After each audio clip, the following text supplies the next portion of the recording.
반갑습니다. 이제 오늘 에베소서 이제 마지막 장 우리가 두 번째 파트를 하겠는데 인간 관계에는 세 가지 원초적인 관계가 있다 시작을 했었죠. 첫째 관계는 부부 관계예요.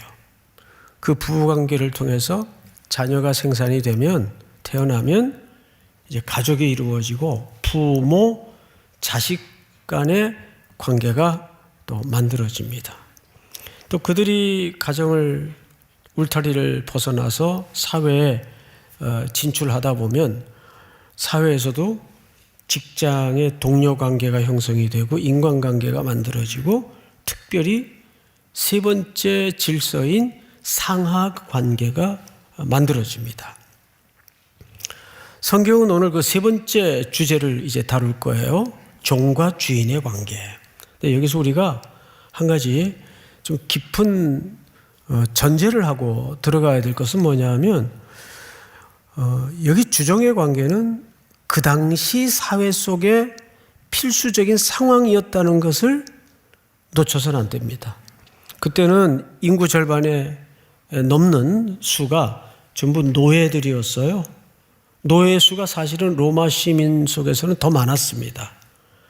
그러다 보니까 노예는 당시 소유물이었죠. 그냥 하나의 물건이란 말이에요.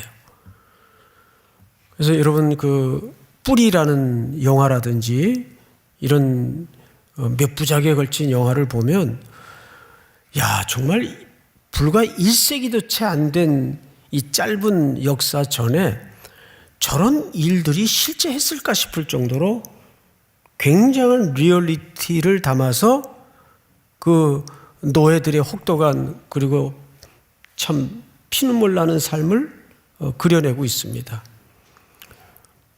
뭐 차지다면 무자비하게 때리죠. 가두고 죽이고. 소유물이니까 생사 여탈권이 전부 주인에게 있었어요. 그러니까 그런 일들이 2000년 전에는 더 무자비하게 일상에서 벌어지는 일들이었어요. 그러니까 그런 맥락에서 오늘 이 글이 쓰여졌다는 것을 반드시 전제할 필요가 있습니다. 그러니까 이것을 오늘 잘못 이해하면 오늘 본문은 노사관계를 어떻게 해야 되느냐 전혀 상관없는 본문입니다.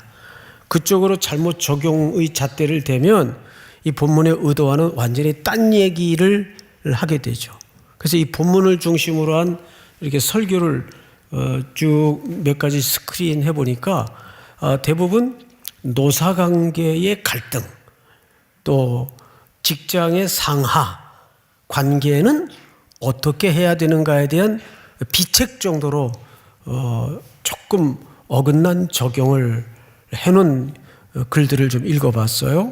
그래서 오늘 얘기는 그쪽에 초점이 있지 않고 조금은 더 근본적인 이야기를 하고자 하는 겁니다. 자, 그러면 큰 틀을 한번 먼저 기억해낼 필요가 있어요. 뭐냐 하면 이 얘기는 세 가지 인간 질서의 마지막 얘기인데 전부 어디에 종속되어 있는 거 아니? 술 취하지 말라. 이는 방탕한 것이니 오직 성령의 충만함을 받으라. 그 충만이라는 개념은 양의 개념이 아니라 순종의 개념이라고 말씀을 드렸죠. 누구의 지배 아래 있는가. 그래서 우리가 누구의 지배 아래 누구에게 순종을 해야 될 것인가에 대한 설명이라고 말씀을 드렸어요. 성경은 이어서 바로 우리에게 뭘 가르쳤죠? 그리스도를 경외함으로 피차 뭐하라? 복종하라. 그러니까 순종과 복종은 사실상 같은 개념입니다. 오히려 적극적인 개념을 우리는 복종이라고 하죠. 자, 그 맥락에서 오늘 이야기 주제를 통해서 부부관계를 통해서는 뭘 설명했어요? 부부관계를 통해서는 이 비밀이 크도다 그리스도와 교회에 관한 이야기라. 기억나시죠? 그래서 우리는 부부관계를 통해서 그리스도께서 우리를 어떻게 사랑하셨고 그 사랑을 입은 우리는 그분을 어떻게 사랑해야 되는가를 연습하는 표상으로서 만든 최초의 질서가 부부관계라는 거예요.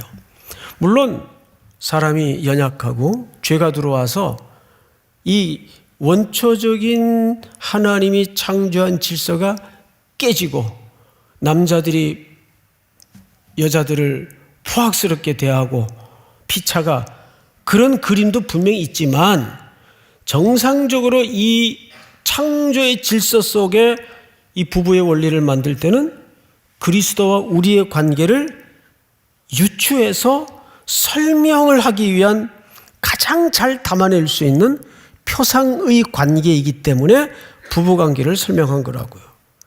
두 번째 관계는 역시 부모 자식 간의 관계입니다. 누군가 나를 이 땅에 낳았기 때문에 내가 존재하듯이 나를 창조한 분이 계시다고요. 그거를 어떤 질서를 통해 유추할 수 있는 거죠? 부모 자식 간의 관계를 통해서 내게 진정한 창조주 하나님이 계시구나. 그분의 질서와 만든 삶의 원리 아래 우리는 어떻게 그분을 순복하고 순종해야 될 것인가를 배우는 질서가 부모 자식 간의 관계를 통해서 하나님을 그렇게 배워간다는 거예요. 오늘 주제도 마찬가지예요. 비록 주제 자체가 그 시대의 문화적 틀을 빌려서 설명하지만 원리는 같습니다. 그래서 그 첫 절을 한번 보도록 하죠. 5절. 종들아 두려워하고 떨며 성실한 마음으로 육체의 상전에게 순종하기를 누구에게 하듯 하라고 돼 있죠? 그리스도께 하듯 하라라고 돼 있어요. 그런데 여기 맨 앞줄에 무슨 마음으로? 성실한 마음으로 그랬어요. 성실한 마음으로 죽게 하듯 하라. 제가 이 글을 쭉 묵상을 하다가 종의 입장에서 한번 생각을 해봤네요.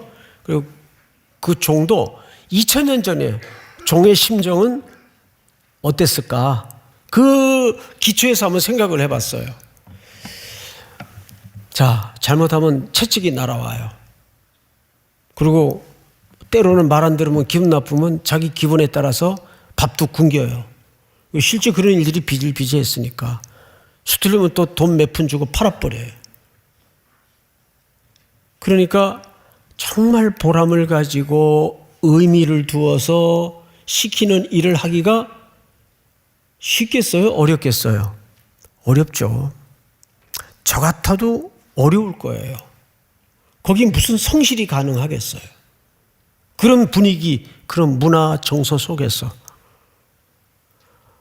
분명히 그 노예들도 하나님의 형상대로 지음받은 인간이었을 텐데 사람이면 사람의 느낌을 다 알잖아요. 물론 그 중에는 어쩌다가 좋은 주인도 분명히 있었을 거예요. 그러나 보편적인 사회 분위기가 포악스럽고 때리고 매질하고 채찍질하고 이런 분위기 속에서 두려워하고 떨며 성실한 마음으로 죽게 하듯 하라.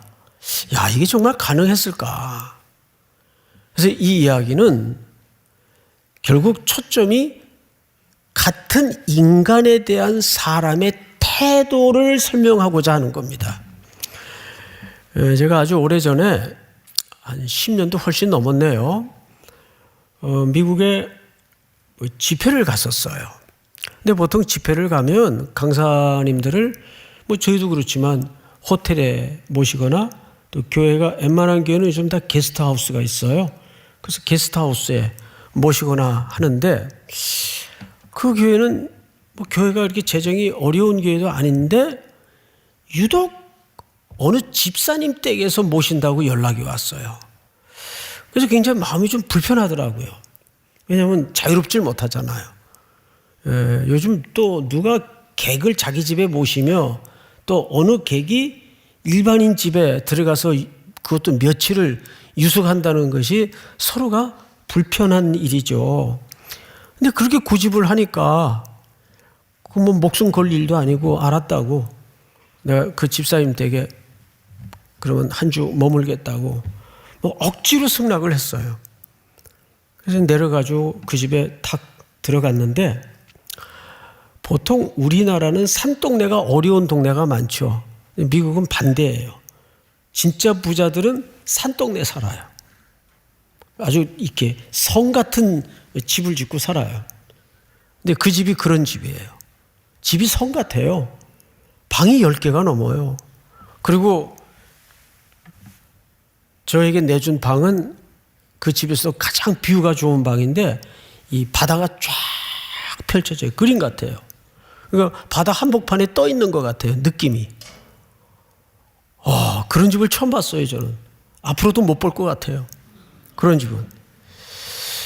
근데 그 주인 집사님이 보통 그런 집에 살면 제가 이제 기대하기를 인물도 훤칠하고 아주 풍채도 좋고 이럴 분으로 기대를 했는데, 저처럼 이렇게 자그마해요.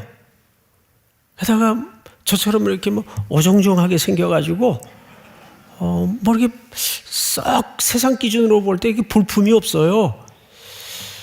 그런데 동작이 빨라요. 빠르고 부지런하고 음식도 잘하고. 근데 이 사모님은 공주가예요. 다 됐어요? 그냥 이 소리만 해요.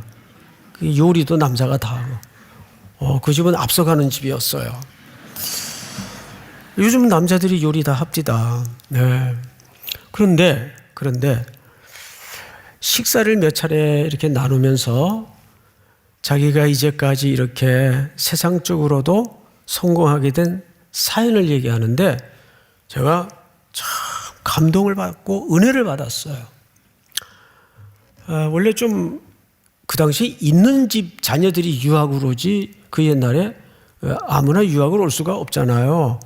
집이 좀 그래도 아주 부자는 아니었어도 유학 보낼 만큼의 재정 여력이 되었던 것 같아요.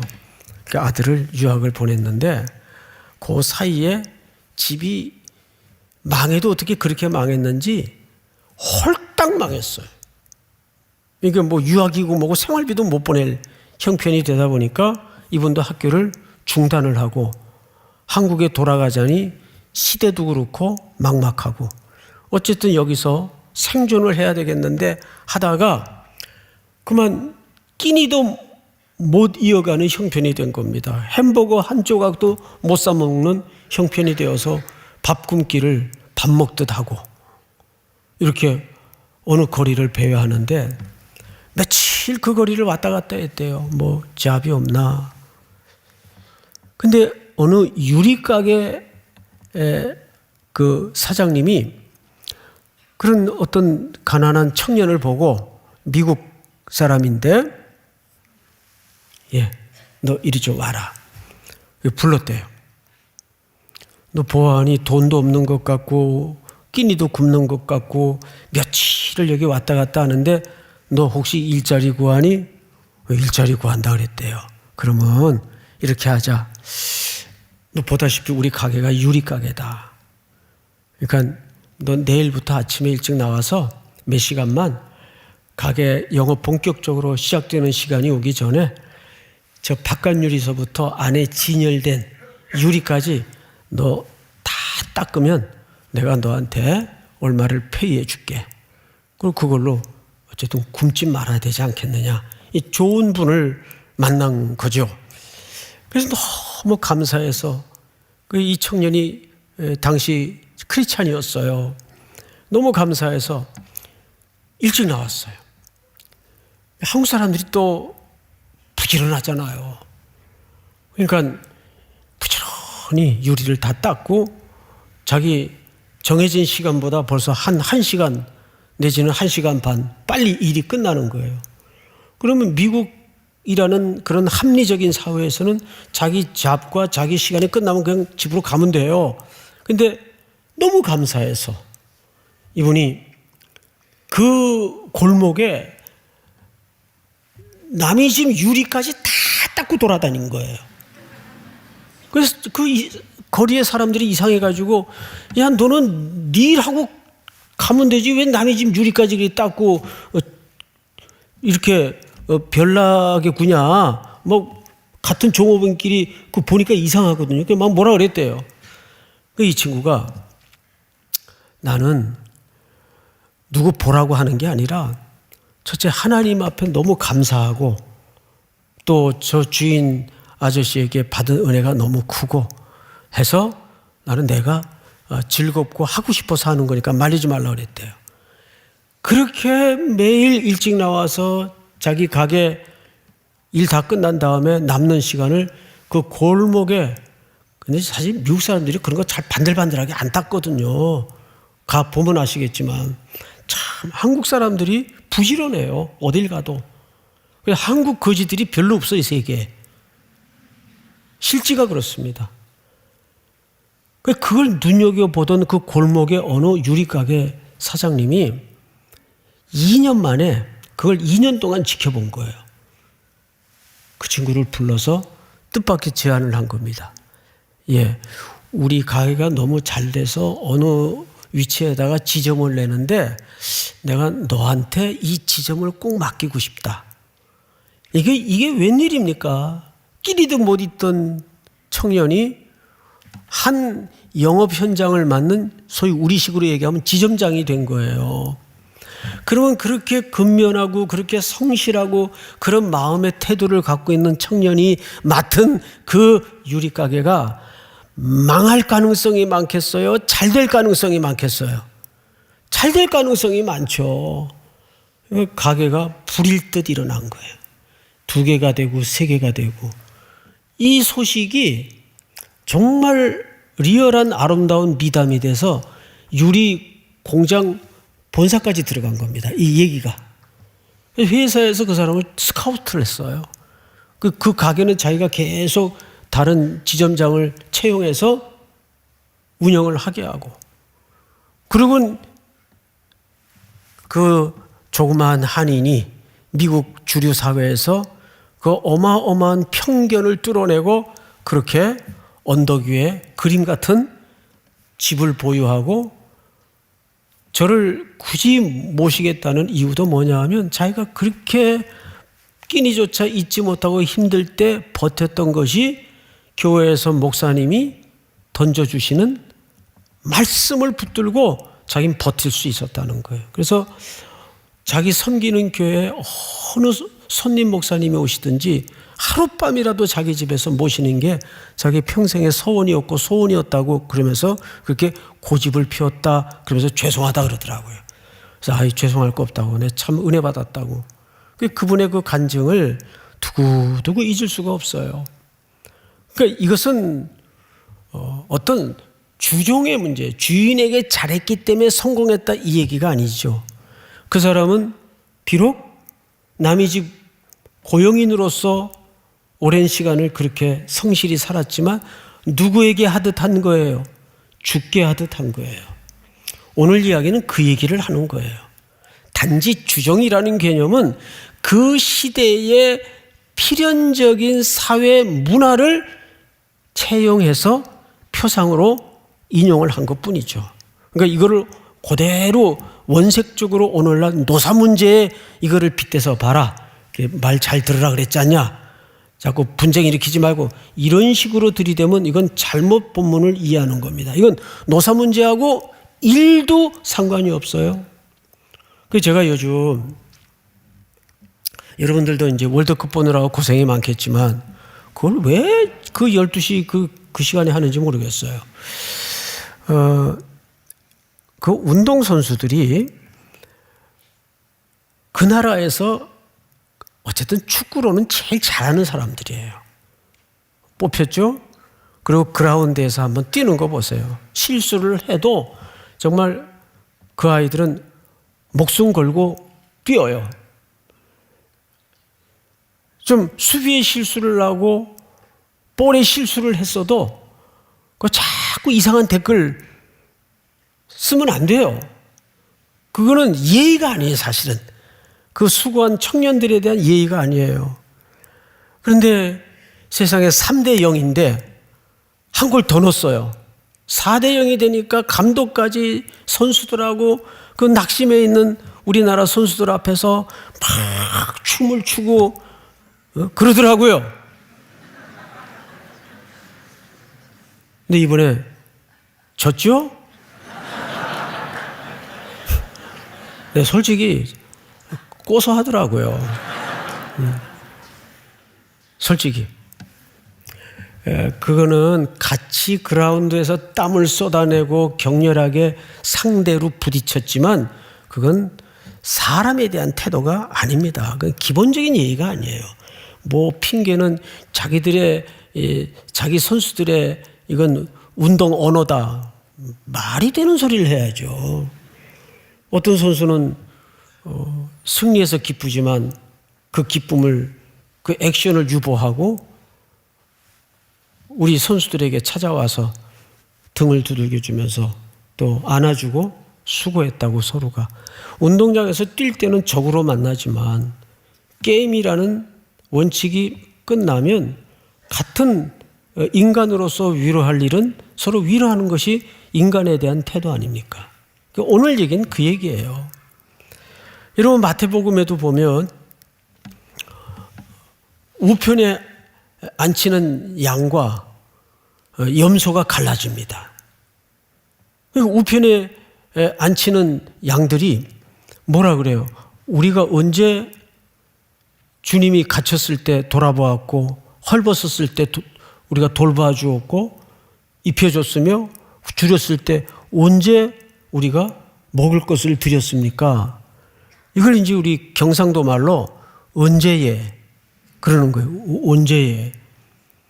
그런 기억이 없다는 거에 자기네들은 자 이게 왜 중요하냐면 그러면 그 사람들이 그런 사람에 대한 배려를 하고 섬김을 할 때 의식을 했다는 거예요? 못했다는 거예요? 의식을 못하고 한 거예요. 이게 중요해요. 왜? 의식을 못하고 했다는 것은 그것이 하나님의 자녀가 된 자로서의 본성으로 했다는 얘기입니다. 그렇습니까? 안 그렇습니까? 자기도 모르게 했다는 얘기예요. 우리 말 표현에 나도 모르게 손이 나갔네. 이건 본성이잖아요. 그 본성으로 했다는 얘기예요. 그 얘기는 하나님의 자녀로서 그리스도의 피로 구속함을 입은 백성들은 그것이 이거 해야지 하고 하는 수준을 넘어서 그게 본성이 돼야 된다 그 말이에요. 성경에서 본성을 가장 잘 설명한 대목이 유명한 구절이 하나 있어요. 네 하는 선한 일을 왼손이 하는 일을 누가 모르게 하라? 오른손이 모르게 하라. 이 말이 돼요? 어떻게 왼손이 하는 일을 오른손이 모를 수가 있어요? 한 몸인데, 한 지체인데. 아, 이게 그 소리구나. 본성적으로 하라는 뜻이구나. 그 의식을 하지 못하고 하라는 뜻이구나. 그러면 자기가 되게 수고했는지 모르게 돼요. 우리가 언제 그랬어요? 그런데 이거 내가 하러 말어 해야지 이러고 하면 벌써 자기가 수고한 줄 자기가 알아요. 나 이 일로 되게 수고했어. 그럼 이게 수고가 사실은 상급으로 바뀌는 게 아니라 공로가 돼버리고 율법이 돼버리는 거예요. 오늘 이야기는 사람에 대해서 우리가 어떤 태도의 삶을 살아야 되는가. 그럼 그것이 본성화되려면 성실하지 않으면 본성화될 수가 없어요. 그 운동선수들도 매일 볼을 1000개씩 수백 개씩 해도 운동장 앞에 집어넣으면 수많은 현장에서 실수가 벌어지는 거예요. 여러분 우리 2002년 월드컵 때 그 유명한 그 실수 알죠? 그 그림 보면 지금도 참 어이가 없어요. 우리나라 선수가 13번이 누구예요? 그 당시 등번호만 제가 기억을 하는데 13번이 어시를 했어요. 근데 어시를 하면서 이쪽 골키퍼는 그냥 볼 앞으로 나가 떨어져 있었어요. 미끄러져 가지고. 그리고 노마크 찬스예요. 그런데 교대에 들어온 그 독수리라는 별명을 가진 최아무개 선수가 그건 불어도 들어갈 판이에요. 그런데 그거를 걷어찼는데 세상에 뭐 한 2m도 안 되는 그 가까운 거리인데 그것도 기적이에요. 골대 위를 넘기더라고요. 골대 위를. 대한민국이 들썩했죠. 욕을 지금까지 먹고 있어요. 그분이 20년이 지났는데도 지금도 그 생각하면 자기는 잠이 안 온대요. 예? 그 최 누구던데 하여간 뭐 찾아보세요. 그거 나와요. 그러는 거예요. 그 난다긴다는 선수들이 그렇게 연습을 해서 나오는데도 실수를 해요. 그러니 이게 우리 그리스도인의 삶 속에 본성으로까지 되려면 얼마나 이 일을 성실히 해야 될까요? 근데 이 성실은 인간적인 의지를 강조하는 것도 아니고 캐릭터를 얘기하는 것도 아니에요. 오해하시면 안 돼요. 그 성실의 기초는 뭔지 아세요? 왜 죽게 하듯 하라 그럴까요? 사랑해서 하라 그 말이에요. 사랑해서 하라. 저는 우리 이제 청년들 뭐 맨날 깨지자고 지저분하게 다니던 청년이 어느 날부터인가 이상하게 바짝바짝해지고 맑아지고 깨끗해져요. 그러면 거의 100% 자매를 만나고 있거나 형제를 만나고 있는 거예요. 세상에 안 씻던 애들도 매일 머리를 감고 매일 샤워를 하고 저기 며칠 가나 보면 일관성 있게 가는 거예요. 그 사랑을 놓치지 않고 흔들지 않기 위해서. 그러니까 여러분 이 성실을 강조하는 가장 중요한 이유는 사랑해서 하라는 거죠. 인간적인 애씀을 강조하는 게 결코 아니에요. 누구에게 하듯 하라? 죽게 하듯 하라. 그게 우리 뭐가 돼야 돼요? 본성이 돼야 돼요. 믿습니까? 다음 성경을 좀 볼까요? 6절 눈가림만 하여 사람을 기쁘게 하는 자처럼 하지 말고 그리스도의 종들처럼 마음으로 하나님의 뜻을 행하고, 여기 눈가림이라는 말은 영어로 이제 아이 서비스라 그래요. 제가 제일 좋아하는 번호가 대리운전 번호예요. 앞뒤가 똑같은 대리운전 1호 땡땡. 예? 그런 그 광고가 있더라고요. 그 광고를 아주 좋아. 그건 공익 광고예요, 사실. 왜냐하면 뭐 여러분들은 술 마실 일이 없을 줄 믿습니다. 그 대리운전 불러서 가라 그 말이겠죠? 그 사람은 특별히 크리스찬의 캐릭터는 늘 강조하지만 보는 게 보이는 게 전부여야 됩니다. 이면이 있으면 안 돼요. 제가 어디 백화점을 어쩌다 가거나 뭐를 가면은 좀 마음이 이렇게 좀 풀어지잖아요. 이제 나 보는 사람 아는 사람 없겠다. 그리고 일부러 요즘은 코로나 때니까 마스크를 쓰니까 얼마나 감사한지 몰라요. 예, 딱 가리고 이제 모자까지 딱 눌러 쓰고 패션을 이런 댄디한 패션 말고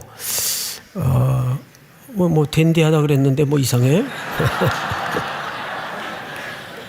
말고 조금 이렇게 그 레트로한 복장을 딱 이제 꾸미고 가면 진짜 몰라봐요.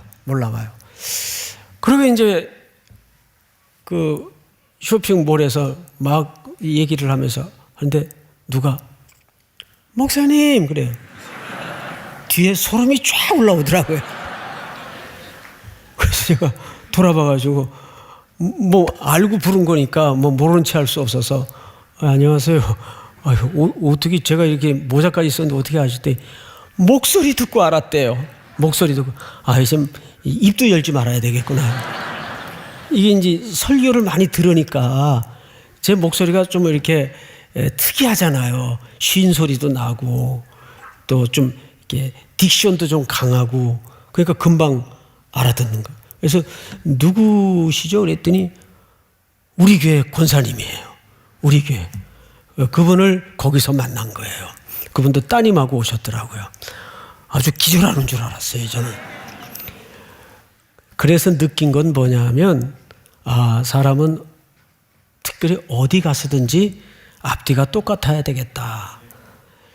저는 요 교회 앞에서 인천공항까지 급하게 이제 누가 데려다 줘도 되는데 월요일이라 그냥 택시 타고 가면 되겠다 하고 택시를 잡고 갔어요. 한참 가는데 이분이 자꾸 뒤를 돌아봐요. 예, 제가 전화를 하고 있었거든요. 그러니까 그래서 내가 이상해가지고 왜 그러시죠? 그랬더니 목사님이세요? 그래요. 예, 맞다고. 저 삼일교회 목사라고. 그랬더니 자기도 딸 때문에 이 교회를 다닌대요. 자기도. 큰일 날 뻔했죠. 미리 서로 밝혀졌으니까. 그러니까 이게 이제 교인이 1부 다르고 2부 다르고 3부, 4부가 다 다르니까 길거리에서 시비 걸리면 싸우겠더라고요. 서로 모르니까. 그래서 우리는 항상 앞뒤가 똑같은 대리운전. 앞뒤가 똑같아야 돼요. 눈가림으로 삶을 살아서는 여러분, 시간은 영국 속담에 중요한 진리 하나가 시간은 진상을 드러낸다. 시간이 흐르면 다 드러나게 돼 있어요. 그래서 모든 그리스도인들은 내일부터 실험을 해보세요. 상대가 안 믿는 사람이에요. 그런데도 내일부터 이제 죽게 대하듯 해보세요. 그러면 처음에는 뜨악할 거예요. 얘가 왜 이러나? 꾸준히 한 달만 한번 실험을 해보세요. 그 결과와 열매와 복이 내게로 돌아올까요? 안 돌아올까요? 돌아옵니다. 그게 하나님이 불신자 세계에도 만들어 놓은 창조의 큰 질서예요, 여러분. 그런 모든 얘기가 잠언서에 다 있잖아요. 잠언서의 얘기는 윤리 얘기 같지만 사실은 무너진 창조의 질서 얘기를 하는 거예요. 집에 키우는 애완견도 자기 존중하고 자기 좋아하는 거, 자기 싫어하는 거 다 알아요. 저는 그 실증적 신뢰를 갖고 있는데 아주 오래전에 이제 식구들이 한 집에 모처럼 지낼 때가 있었어요. 저희 막내는 지금 목사인데 걔는 그렇게 개를 좋아해요. 그래서 군대 가서도 집에다 편지 쓸 때 첫 머리가 형님 부모님 안부가 아니라 루비는 잘 있는지요. 이게 늘 첫머리에 쓰여져 있어요. 그 개 이름이 루비였어요. 그러니까 개가 자꾸 개라니까 우리 동생이 저 골목길에 들어서기도 전에 이 루비가 문에 매달려 가지고 문을 긁고 막 돌고 난리가 나요. 난리가. 벌써 알고 자기 이뻐하는 사람이 오는 그 인기척을 알고. 근데 저는 사실 개를 안 좋아해요. 그리고 이제 드나들면서 그냥 발로 들어가 이래요. 발로 밀어요. 그러니까 알죠. 저만 골목길 밖에서 딱 오는 인기척이 나면 싹 자기 집에 들어가가지고 이놈이 집안에 어른이 들어오는데도 내다보지도 않아요. 그 개집 그 구멍으로 이렇게만 봐요. 이렇게 항상. 그 눈동자도 얼마나 얄미운지 몰라요. 나오질 않아요. 여러분, 말 못하는 민물도 자기를 존중하고 존중하지 않는지를 이렇게 알더라고요.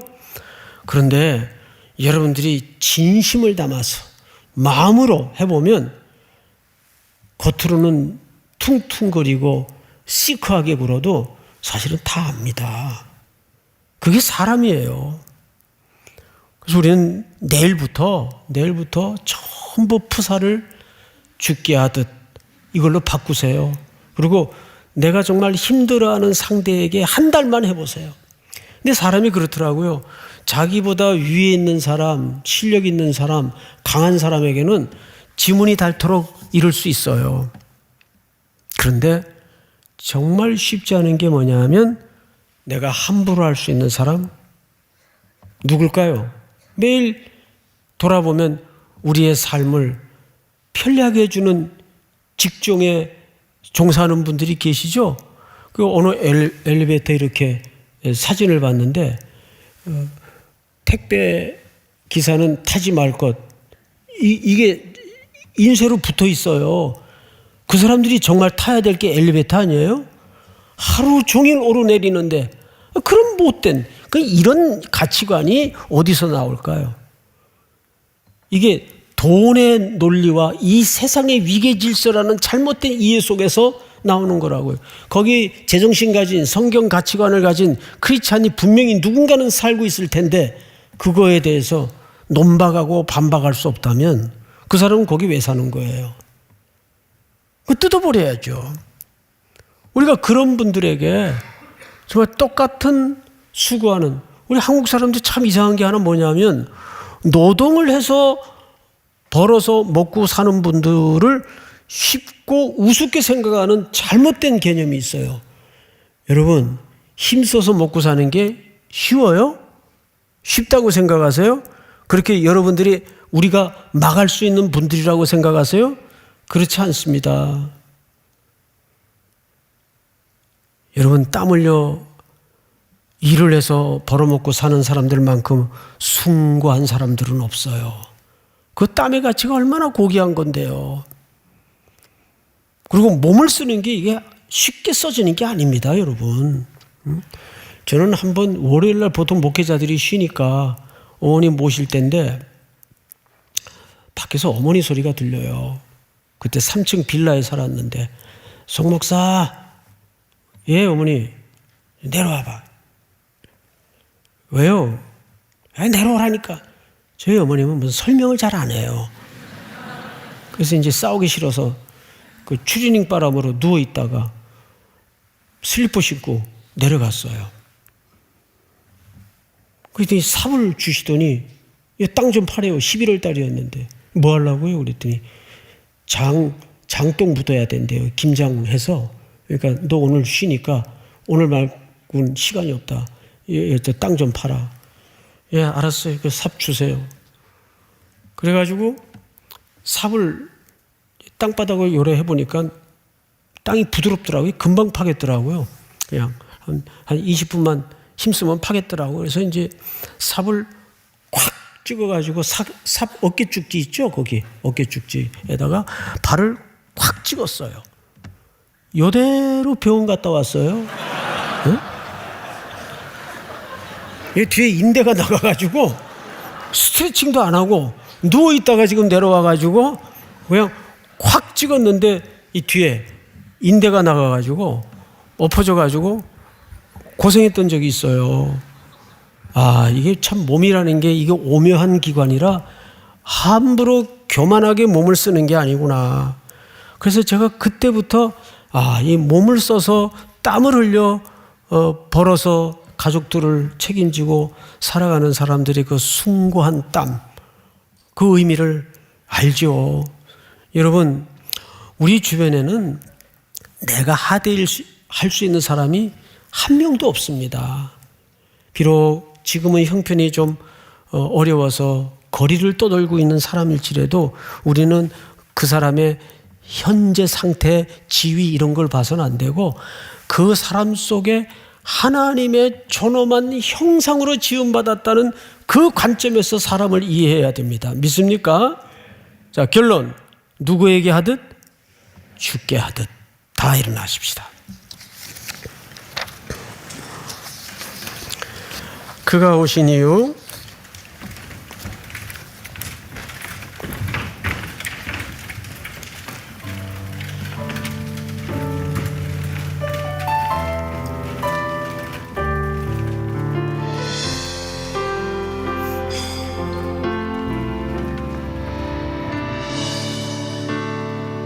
이 세상 가장 아름다운 순종의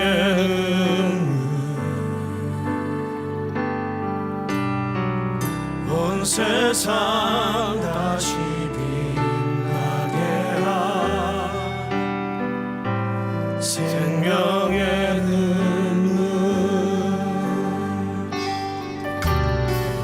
그가 이 땅에 오신 이유 죽어야 살게 되고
십자가의 길로 아버지 뜻 이루셨네.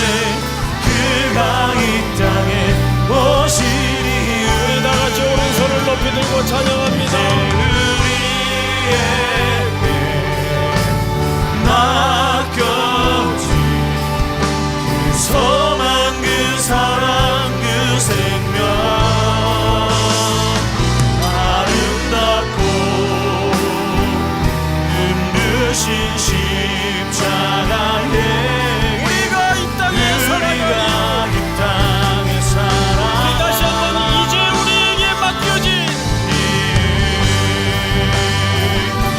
이제 우리에게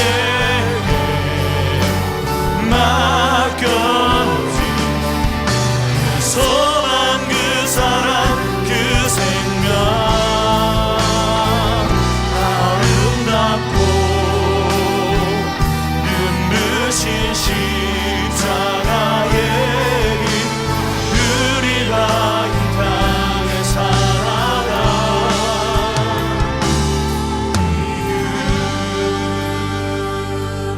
지금은 우리 구주 예수 그리스도의 은혜와 하나님 우리 아버지의 크고도 높고도 넓으신 사랑하심과 성령님의 교통하심이 오늘 머리 숙여 경배를 드리는 사랑하고 사랑하는 귀한 3일의 청년들, 성도들, 해외, 군에 멀리 출타해 있는 가족들, 그리고 복중의 생명까지 영원토록 함께 있을지어다. 아멘.